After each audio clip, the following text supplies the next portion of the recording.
going to be starting a podcast titled Keep Teens Talking.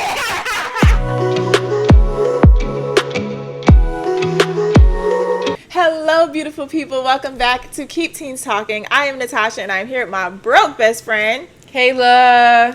Today's topic, we're going to jump right into it, is peer pressure, aka stay in your lane, okay? So I want to start by asking you, what do you think peer pressure is? I think peer pressure, it's kind of just you allowing people to get into your head. I don't know. That's just kind of like what I think it is. So do you feel like teens struggle a lot with peer pressure? Do you struggle with peer pressure? I don't, because I am a firm believer in knowing myself and knowing what could happen to me if I do fall into peer pressure. Stop. When did you come to this realization? You never struggled with peer pressure? Okay, are we talking about now or are we talking about when I was younger? I mean, you could let us know that there was once upon a time that you did struggle with it and then how you came to the realization, but right? I'm struggling with nothing. If it's no, it's no. Now, but I'm saying before, was it different? Oh, okay. When I was younger, yes. I would say when I was at the Christian school down here, listen, the most people could get me with peer pressure was cussing. Okay? You used to curse at the Christian school? Yes, that's what it was. Oh. Yeah. Listen. And it was Broward. What? Yes, y'all. It's just something about cursing. Like, it's funny. It's funny. Yes. When you're not supposed to do it, it's funny. But then when you get to high school, nobody cares. But Okay. older that you get, there like the levels of peer pressure go up. So you'll start with maybe cursing, because that's minor. You know you're not supposed to do it, but when you're younger, you can get away with it because adults will find it funny. A lot of adults laugh at their kids when they curse at 4 or something, and then it just keeps growing. So it's just I think that's crazy. Listen, it's funny. So when you have kids, you're gonna allow No. them? But why? If it's funny? It's funny for other people's kids. Just it wouldn't be for mine. It wouldn't be for mine. Okay, I'm sorry I interrupted your thought. Go ahead. So it starts with the cursing and stuff. Really simple, really minor, small, and then it moves up. So it could be stealing, smoking, intercourse, and it's just you have to know one, yourself. 2, I can't lie. It doesn't matter. I will get caught. And 3, I know my mom. And people be like, oh, your mom doesn't let you do anything, or da da da da. You're so this, you're a goody two shoes. It's just for the simple fact, y'all, that I don't want to get in trouble. I feel like there's nothing wrong with waiting until you're old enough to do the things that you want to do when you don't have to answer to anybody. Period, poo. Okay, so wait, okay. Do you think I struggle with peer pressure?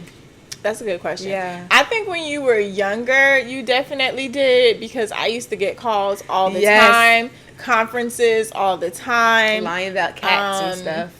Yeah. She used to tell the strangest lies, which I think was crazy, that she had a pregnant sister that lived in Jamaica that had a cat, or craziness. But I do think that when you were younger, that was definitely something that you struggled with. Mm-hmm. But I think too that as our relationships started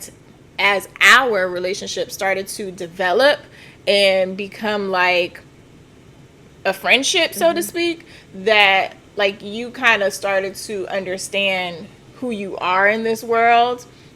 And I remember always preaching to you that your friends don't have the same mama that you have. That was my thing.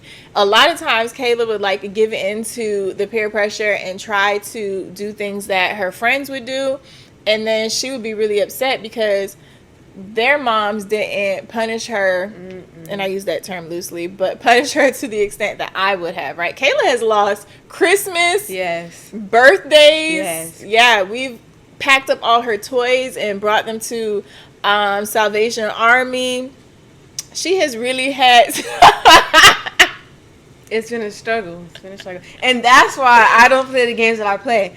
Even though, those stuff would seem, minor to other people. When you're young, and everybody keeps talking about Christmas, Mine was gone. Like, there was no Christmas. It wasn't even Merry Christmas. Like, you just wake up and it's a regular day. Yeah. No phone, which I didn't have at the time. No phone, no TV. And, like, even apart from that, it was, like, the other punishments that I would get. Like, my mom was like, oh, you're being too grown. It's only one woman in this house, and it's me. Not this house, when I was younger. But she was like, it's only one woman in this house, and it was her. So I had to pay her to go to the grocery store. Okay, now. No, let me finish. I had to pay her to go to the grocery store. I wanted some salmon someday. My grandma had to donate me some salmon to eat. What else? There was that. It was when I had to be in jail. Yeah. When I was in jail, bed flipped over. I was sleeping on the floor. No, but, you were no, not yes, sleeping on the no, floor. Mom. No, I was your sleeping. mattress was on the floor. Mom. You slept on your mattress. You were not sleeping on the floor. Okay, fine. That's still on the floor, but I was sleeping on the mattress. No sheets, only a blanket and a pillow. I would be woken up at what time? 3? Yeah, about 3 or 4. I'll wake you up. Wake up at 3 or 4 in the morning. Do push-ups. Do push-ups. Go back to sleep. Wake up in 1 or 2 hours to get ready for school. Yeah. That is why I don't play the games. Like, nobody can, like, try and change my thought process. Like, I really stand on business because I don't want to go back to what it was. Yeah. So, okay, let me speak on it because I know people finna drag me. There was a time in my life that I didn't parent the way that I parent now, right? And I think that even listening, like, to you say it, I was really operating from a place of survival, like trying to survive as a parent, as a single mom, because Kayla was really, like, getting in trouble, and I did not know what else to do. And I'm like, I can't beat it out of her because the beatings didn't work. Whooping her didn't. This is the one child, or maybe the first child I have ever met, where whooping them did not. Because my mom used to tear us up. Yeah. And we would get right, you know. But I think that the kids nowadays, it don't work. You know, it doesn't work. I would say, and then, like, this is a crazy thing. Like, it's a little off topic, but I would have preferred, like, okay, now I don't get whoopings, but, like, if it were to come between a whooping, like, or my phone being taken, I would choose the whooping. Yeah. Listen, take my phone away. It's crazy. Like, there's nothing. That's the one time I actually get on the TV and watch YouTube, and that's if I have TV privileges. Yeah. But taking my phone away, what? I'd rather get a whooping and then be on TikTok in the next few minutes. Which will never happen. Like, I would never whoop Kayla and not take something from her. Yes. I got to a point where it was like, I'm done whooping her because it's not working. And now we're moving on to natural consequences, right? So that whole time where, like, the jail situation, it was like, if you're going to go to school and you're going to elope and you're going to run off school campus, like, eventually it's going to get to a point where you're going to get arrested. Like, you can't do that in the real world. And so that's where my mindset was, like, if she want to act like a jailbird, she will be treated like one. Again, not my proudest parents moment because I was operating from, or parenting from, a place of survival. But that, you know, progressed. I did that one time and I was just like, oh my God, that was very evil. I only did it once, right? Yeah, I did it one time. But it didn't stop there. What do you mean? Because then after that in Tampa, that's when we came back down here to Nana's. And that's when you had to pay for your own. Yes. Yeah. Okay, so let me tell you what my thought process was with that, right? Here it was, Kayla was at this Christian academy. Mind you, an academy, private school, I'm paying, okay? And we had just gotten to Fort Lauderdale from Tampa.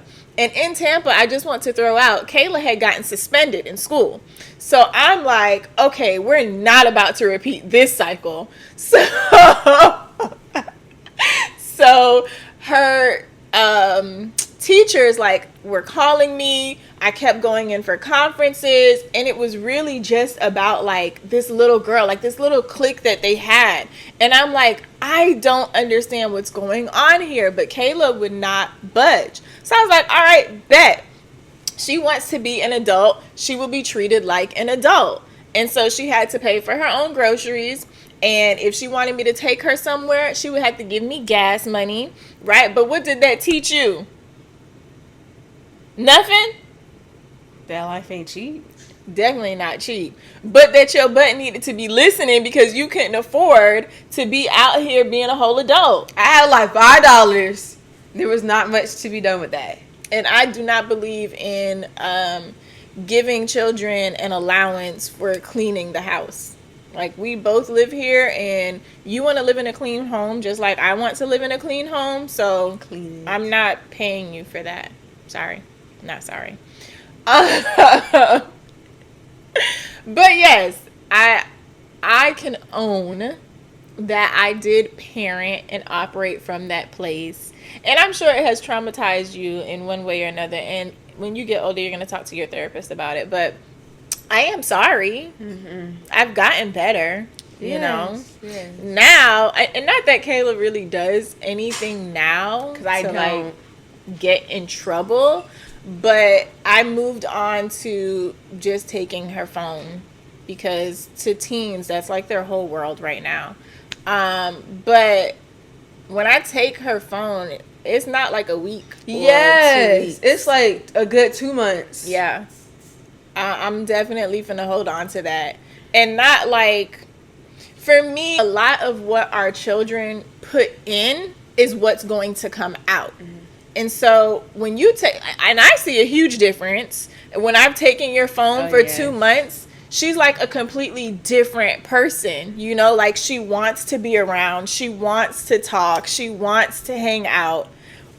Tell me I'm lying. I just want to say that I haven't gotten a whooping in like 4 years, and I haven't gotten my phone taken for like in 2 years. So, and I do like, I feel like now, like, I kind of have like a better balance with my phone. It's like, if I'm in the middle of like texting somebody, then I like low key, I want to finish texting and then I'm going to do something.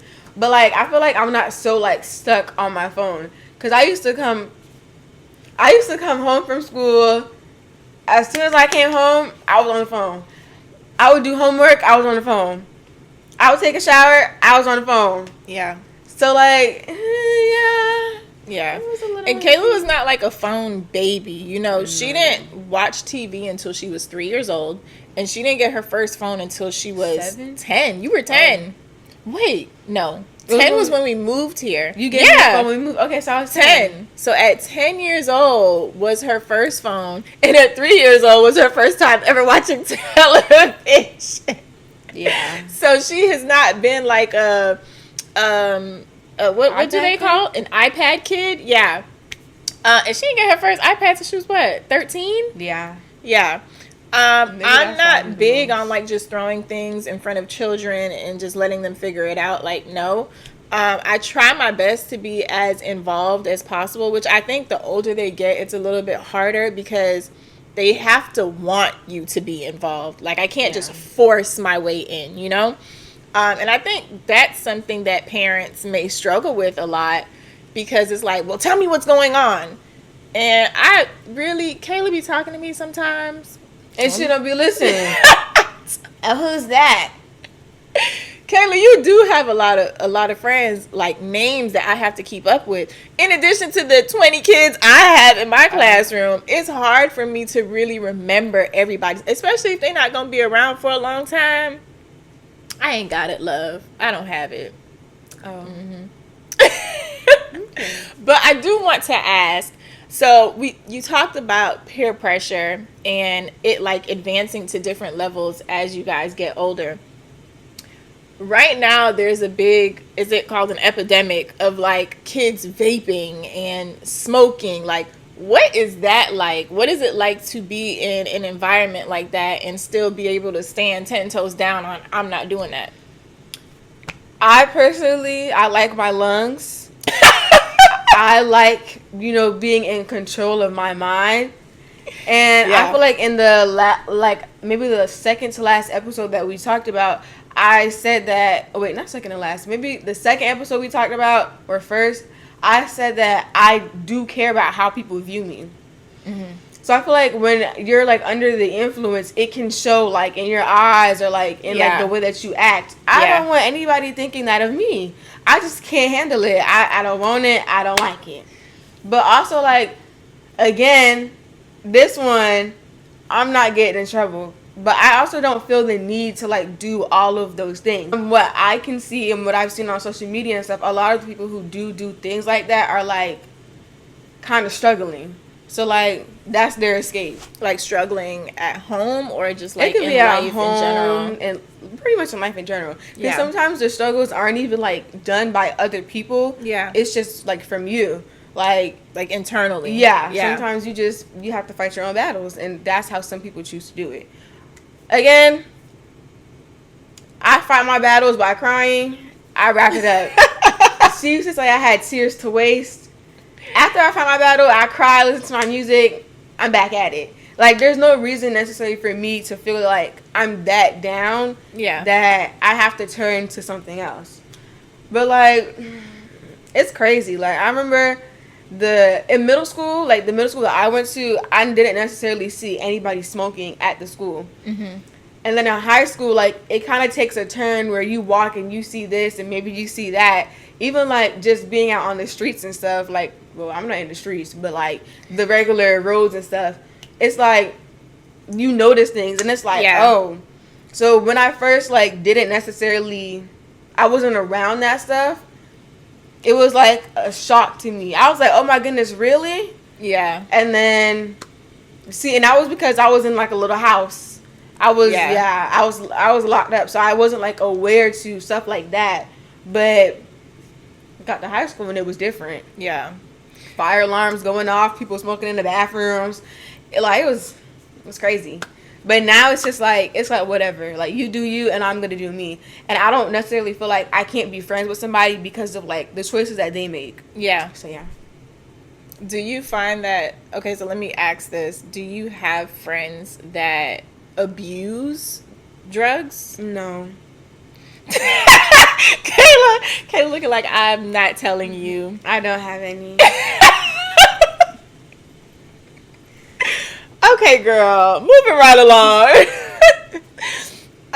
Something else that I find like on social media where peer pressure is concerned is, and maybe this can be for adults too, but like name brands, right? Because scamming has gotten to an all-time high. Yeah. And I think it's because people are constantly trying to live up to an expectation that is a little bit too far out of reach for them.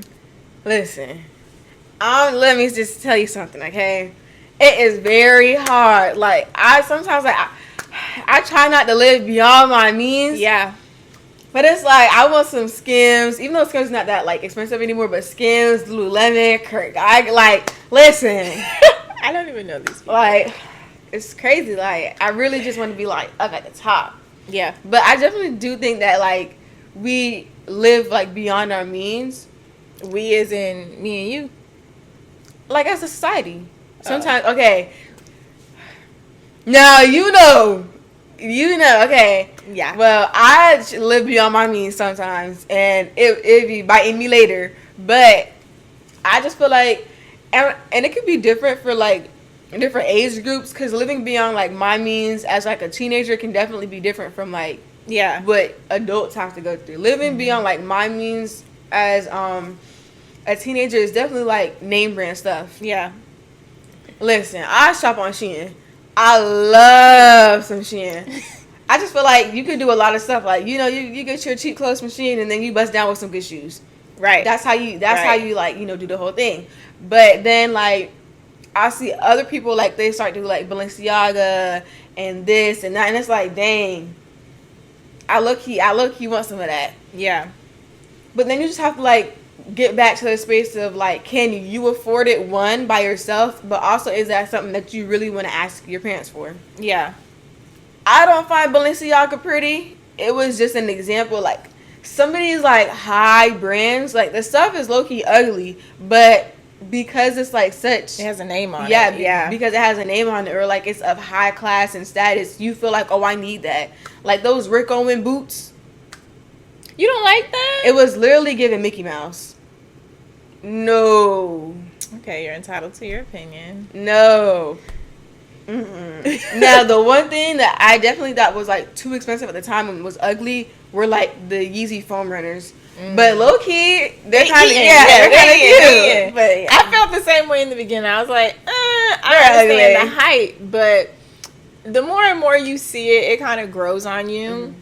I think when it comes to the whole name brand thing, especially with Kayla, I grew up in a time where my parents are Jamaican. Like, name brand was like Polo. They don't know anything about name brand. Growing up, it was like, oh, we finna get these, and that's it.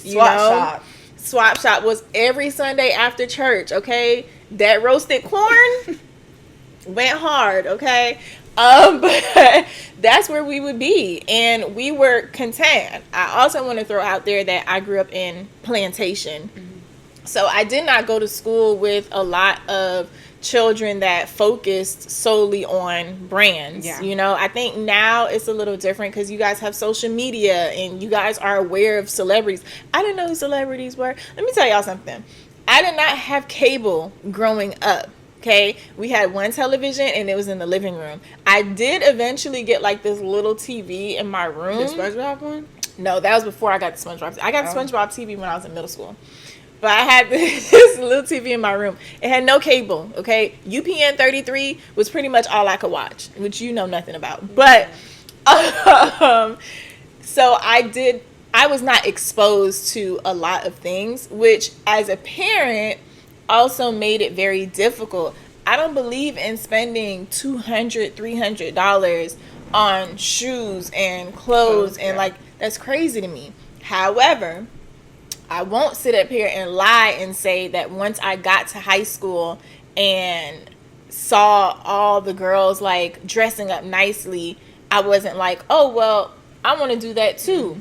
I also want to point out that it was only until I got a specific friend that those things even became a thought. Yeah. Right? Because she was the one that was like, oh, we could do this or we could do that. And I was just like, okay, like, yeah. But I gave into peer pressure in a way. I was still very much so like, I don't want to get in trouble, you know, like, But then at one point my mom wasn't there and it was just my dad, and I was like, whatever. Well, why not? You know, because my dad was not a very big disciplinarian. My mom was. She's the one, she laid the law, you know, so when she left, it was kind of like, free for all. Let me try, you know, let me see what I could get away with, you know. But back to the brands. It was really hard, or it is really hard for me to give up my hard-earned dollars, you know. Hard-earned, y'all. Y'all know what education is nowadays. Hard-earned dollars for clothing. I can't do it. Yeah. And then I think once I graduated and I would be on social media, because that's when Facebook, you know, became very popular, and I would see what other girls had. It used to bring me down. Yeah. But then I used to have to think to myself, like, you don't know what these girls are doing to get the things that they have, you know? And I've heard some stories about things that people have to do to get, you know, I'm not doing that. I can't do it, okay? I'm not scamming nobody. I'm not going to jail for no name brand. I'm not going to jail for anybody. It's just not worth it. You know, my freedom is very important to me. So there's that. Okay. So my next question is, what does peer pressure look like in adulthood? Okay, so I think that's a really good question because it's not something that's talked about a lot. Peer pressure in adulthood. I think this whole like breaking generational curses and generational wealth, like those things can add a level of pressure and stress onto adults because you're seeing it everywhere. Yeah. You're hearing it all the time. And you're like, oh my God, I want to be able to do this. But you have to have the means, you know? And I know people will say, oh my God, that's an excuse. That's an excuse. You can do this. You can do that. You can do this. You can do that. Like, I really want to do what God has purpose for me to do. I don't want to just be out here doing things just because. You get what I'm saying? It's really important for me to be able to walk in my purpose and not just have an idle mind and jump on things that are trending just because, right? So I think there was a point in my life where I felt like, okay, I need to create generational wealth. Baby, when I say it drove me into the deepest state of depression, where it was like, I'm never going to be able to do this for Kayla. I can't do this for Kayla. I want to do this for Kayla. And it's rough. You know, it's rough to come to the realization that, like, I don't have what they have. Yeah. You know, my parents didn't leave what their parents left, or my parents didn't have the knowledge that their parents had to pass down. All I can do right now is give you what I have and give you what I know, right? So I may not be able to go out there and start a rental car company, right? And that's okay. You know, I think getting to a point where I can say, it's okay that I don't have this, that, and the third to, you know, to give to Kayla, but this is what I do have, you know? I remember when I purchased our home and I was like so excited, and then maybe I shouldn't say that. So I remember when I purchased our first home, and I say first because I am believing that there will be multiple, but purchased our first home, and a family member made a comment about the size of it. And I think for me, it was kind of like, oh my God, what am I going to do to make more money so that I can buy something else? And then it was like, oh my God, but now I need to work hard on my credit. And like, when you hear things, you think like, I have to fix all of this and do all of this right now in order to provide this, that, and the third for my children. And it can be very like gut-wrenching to think that you cannot provide this lifestyle for them. But then at the same time, you know, my therapist had to check me. Shout out to my therapist. But she was like, what are you going to do? Kill yourself to make it happen? Mm-hmm. You know? And she's like, if you provide everything for Kayla, is she going to know how to work for anything? I do know how to work for stuff. When I really want it, it's going to get done. And that's a proven fact. Does it not? Are you talking about like when you call around and ask people to buy this, that, and the third? No, that's not you working. No, I'm talking about when I need to get some money, I get it. You see, I've been working this whole summer babysitting. Okay, so this is the first time I can say that you have gone out and sought employment. No, tell me when you've done it prior. You must have missed the first time. It's because you told me not to. Oh, I don't want you working. No. I tried to work for me with her business. Well, don't say people's names. Oh, I tried to work with a family friend for their business. Try babysitting, like a flyer and stuff. I did do babysitting with my grandma. Yeah. I tried, what was the name of it? Like storehouse, like, not storehouse, what was it, like, inventory. Oh, gosh. Which I messed up, but hey. So I do things. Okay, I'll give you that. Yeah. I'll give you that. Yeah. You have tried to seek employment. My favorite thing to do, though, is ask people for money. Especially this one. Now, I don't do too much begging, but when the time comes around, I like the money. When the time comes around, Christmas, birthday. Yeah. I can honestly say the past 2-3 years, I don't do Kayla's back to school shopping. No. Miss Mama's, she gets it done, okay? She get them shopping carts checked out. Yes. And I just thank God for that. Yes. Whatever's going on in society nowadays, I can't afford it. I just can't do it. Yeah, okay? I'd be walking around in Gap still. I mean, ain't nothing wrong with Gap. And let me reword that. It's not that I can't afford it. I don't want to. Okay? I am choosing not to because that's absurd. Well, I do want Okay. Oh my God. Well, I do want to say, thank you for opening up and sharing. And I really appreciated having these conversations. I appreciate having these conversations. And if there's anything that you guys want to share, drop it down below. Okay? Until next time, y'all, be blessed.